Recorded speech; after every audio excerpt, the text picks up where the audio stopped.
Good evening mga kamoto vlog. Ngayong gabi alis sana kami ni Mrs. Kaso biglang namatay ang makina habang pinapainit ko ito. Kasanayan ko na kasi ang umalis o paandarin ang motor na wina-warm up na muna ito. Kaso sa kamalasan namatay na lang ito bigla. Kaya ginamit namin yung motor ni Mrs. at saka umalis. Pagkabalik namin ni Mrs. ay agad kong binalikan ng motor.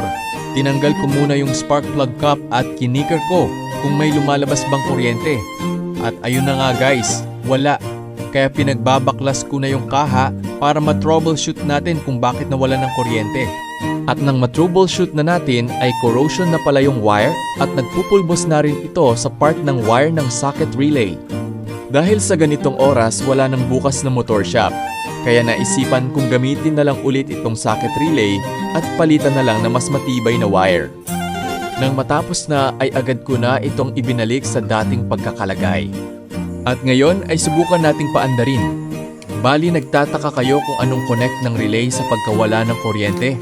Ito lang naman yung kill switch ng two-way alarm na kinabit ko sa motor at nagtataka din kayo kung bakit hindi siya nag-auto start.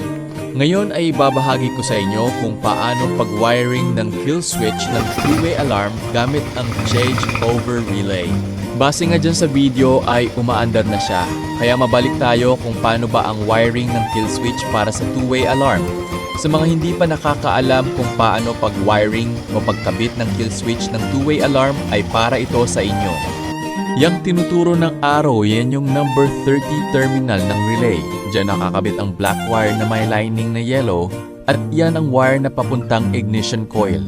Bali pinutol ko ito at tinap sa number 30 terminal ng relay. At sunod na terminal ay number 70A. Diyan ko tinap yung kaputol na wire papuntang ignition coil. Sunod naman ay 86 terminal ng socket relay.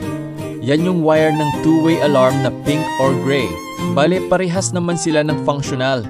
Kaya binakante ko na lang ang color pink na wire sa mga hindi pa nakakaalam. Ang supply ng gray at pink wire ay ground. At ang huli ay number 85 socket ng relay, bali itap nyo siya sa block wire or ACC ng motor.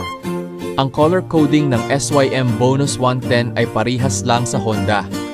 At para hindi kayo malito kung ibang brand ang iyong motor, sa Honda ang ACC wire niya ay black. Sa Suzuki naman ay color orange, sa Yamaha color brown at sa Kawasaki ay color brown din. At ang pinakahuli guys ay ang hindi pag-auto start ng ating motor gamit ang remote ng two-way alarm. Bali ang nangyari dyan ay nag-upgrade tayo ng makina. Kaya hindi ko muna pinagana ang starter pansamantala sa kadahilanan hirap siyang paikotin ng makina. At tinanggal ko na rin pala ang decompression release dahil nagpalit din tayo ng cams na pang-touring. Kaya ito na yung resulta ng ating motor. Sobra ng lakas takbo mga insan, kayang tumagos sa kalabaw. At pagpasensyahan nyo na rin tunog ng ating pipe dahil kalkal lang ito at ang tunog ng ating makina na may kaunting lagitik, tunog magastos guys.